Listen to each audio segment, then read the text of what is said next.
1950, 60 காலகட்டங்களில் அப்போ உள்ள தமிழ் சினிமாவில் சூப்பர் ஸ்டாராக இருந்தவங்க PU Chinappa, MK Thyagaraja Bhagavathar.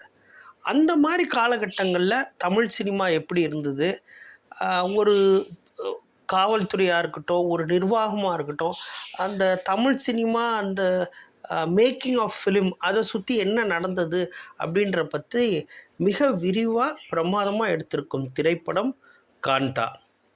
JR divine plus நேயர்களுக்கு அன்பு காலை வணக்கம். நம்ம சேனலில் கதையின் கதாபாத்திரம் பகுதியில் இன்றைக்கி நம்ம பார்க்க போகிறது காந்தா என்னும் தமிழ் திரைப்படம். இதை டைரக்ட் பண்ணியிருக்கவங்க செல்வமணி செல்வராஜ்.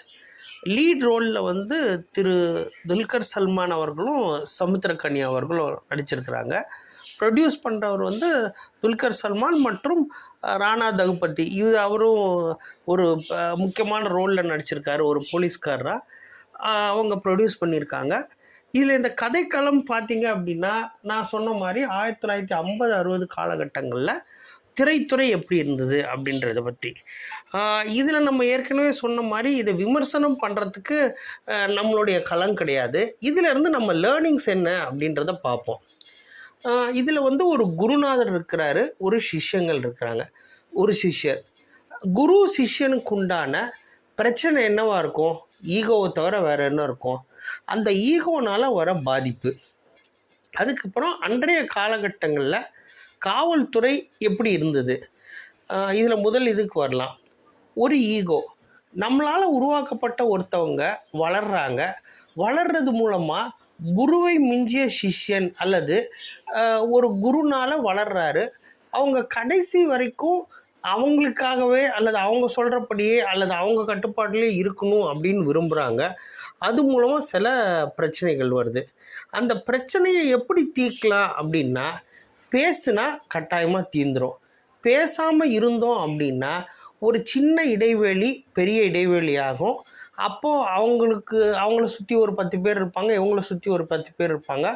அவங்க அந்த விஷயத்தை ஒரு எக்ஸாஜிரேட் பண்ணி அவங்களுடைய நலனுக்காக அல்லது அவங்க இந்த குறிப்பிட்ட நபர்களின் பயனை அடையிறதுக்காக சின்ன சின்ன விஷயங்களை ஊதி பெருசாக்குவாங்க.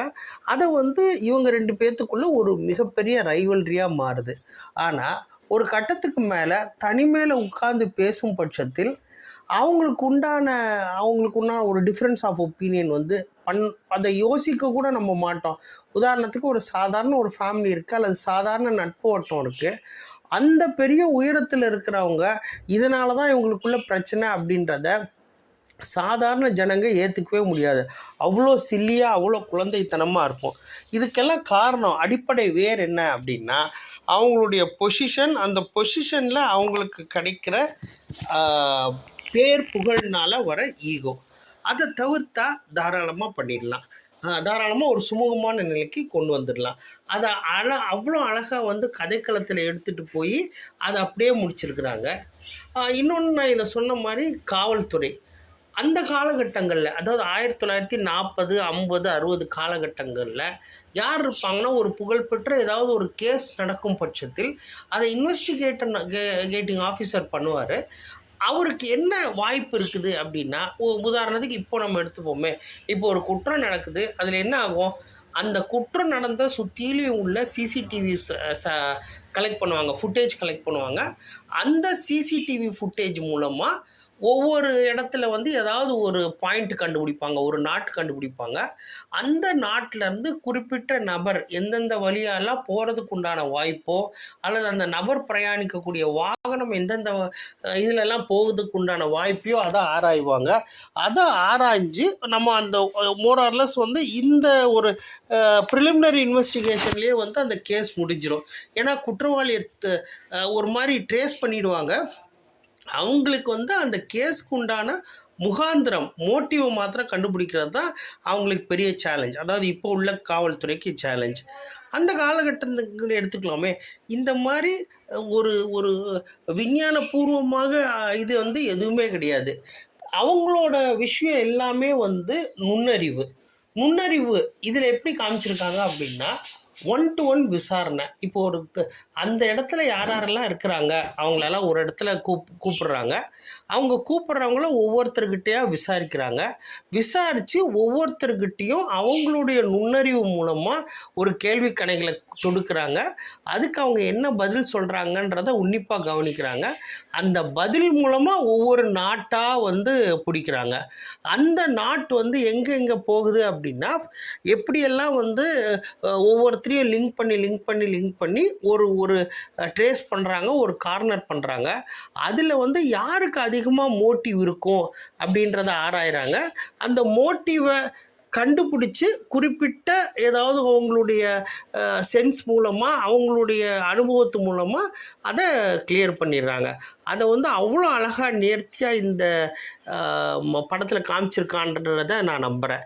இதை நீங்கள் பார்க்க போனீங்கன்னா ஒரு மாதிரி லேக் ஆகிறது உங்களுக்கு தெரியும். ரொம்ப நேரம் உட்கார முடியாது. ஃபஸ்ட் ஹாஃபு ரொம்ப கஷ்டம்.